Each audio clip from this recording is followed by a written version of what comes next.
You are now watching WhoDooTV. I'm Jared. And I'm Hoosier, and today we're reviewing Shadowman, Volume 1, Birthrights. The story's by Justin Jordan and Patrick ZIRCHER. Colors by Brian Reber, letters by Dave Lanfear and Rob Stern. This Shadowman book is by Valiant Entertainment. This is the 2012 relaunch of Shadowman.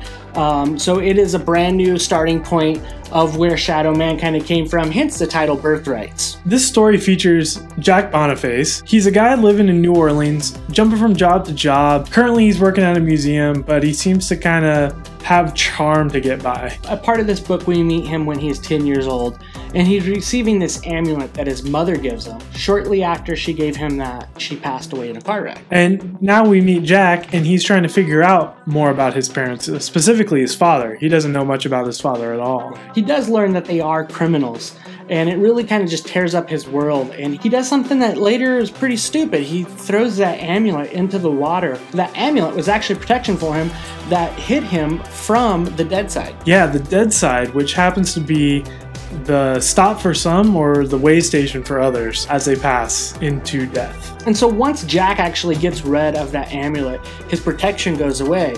And he ends up being tracked down by a person named Mr. Twist, who gets him arrested with these possessed cops, where he is sucking the souls of people all through New Orleans, making this huge creature trying to actually release the person that he is working with named Master Darque, who is stuck in the Deadside. Once Jack is actually caught by these possessed police, they actually shoot him in the back, and a low connects with him, and he becomes Shadowman. Yeah, it takes over his body. He's about to die with a bullet in his back, and this Loa, Shadowman, protects him pretty much, and he's able to fight off these demon-possessed police officers. Some abettors come to Jack's rescue, and they are sworn people that are sworn to the Shadowman to protect him and actually to teach him the ways of the Shadowman, since he is becoming the new Shadowman. So the abettors come to his rescue and bring him back to Doc's house. Doc is one of the abettors. He's a dwarf who is well versed in the arcane and symbology and spiritual energy, necromantic energy, which is something that Mr. Twist is hungry for.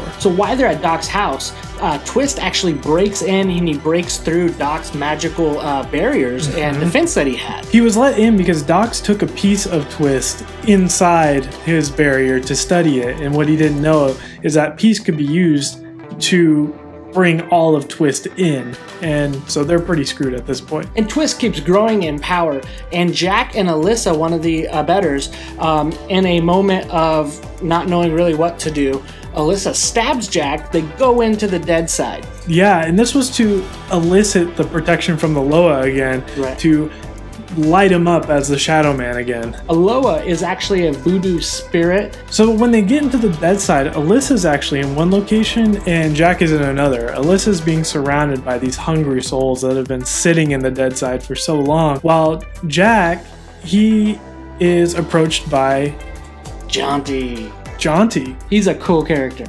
Yeah, Jaunty is this little monkey with a top hat, and he is kind of wisecracking, but he knows everything about the Deadside, and he's sort of Jack's tour guide in a way. Jaunty's showing Jack around and introduces him to the Shadowman, which turns out is Josiah Boniface, Jack's father.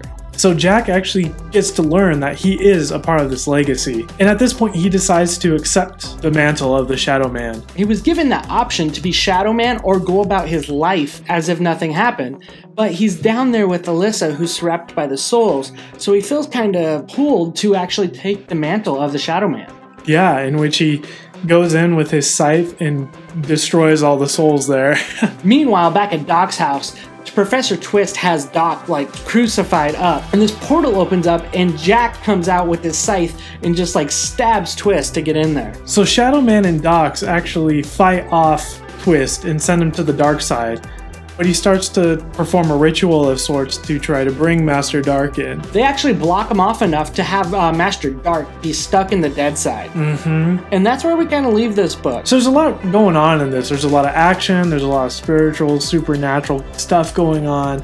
It's really interesting, and Justin Jordan does a really good job of bringing it all together and grounding it, I feel. I felt like there were some questions I still had on this about how just the stabbing brought them to the Deadside and that happened. Yeah. When that portal opened up. That was interesting. It was unsaid as they jumped into a hole, and when you read this, you'll see this. Twist follows them, pulls apart this couch, finds the hole, but it's just a box. Right. So it is a little iffy. Right. And one thing that stood out from me is once the Loa came and the Loa came in with Shadowman, and instantly he had the logo of Shadowman. I just thought that was kind of interesting that a Loa cares about what his logo looks like. You know, Loa are all about branding, I've heard. Right. They gotta get their logo out there. Right. Also with this book, I think the art actually is pretty good. The art is awesome. I think the design of Shadowman in this new reboot is amazing.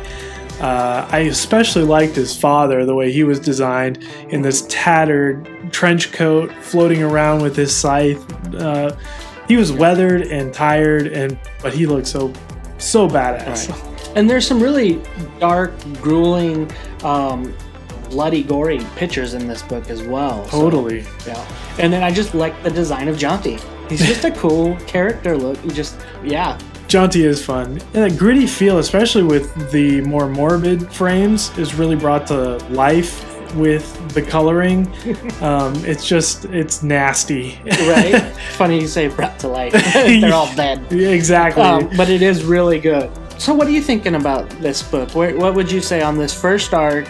Yeah, the first arc I thought was pretty good. I would give this probably a 4. Right. Yeah, I think there's a lot of potential. I will definitely be reading more of this because I want to know more about Shadowman.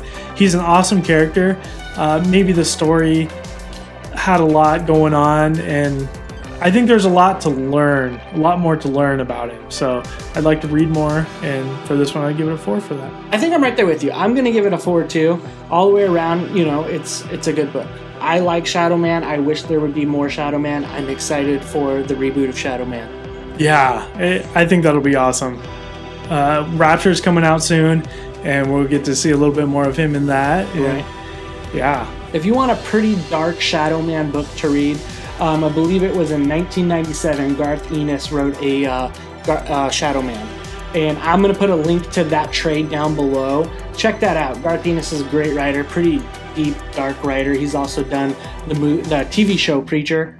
So cool. I think that's a good one to check out. With Shadowman being leaked that it's going to come out in March of next year, 2018, who do you want to see writing the new Shadowman? Go ahead and put that in the comments down below.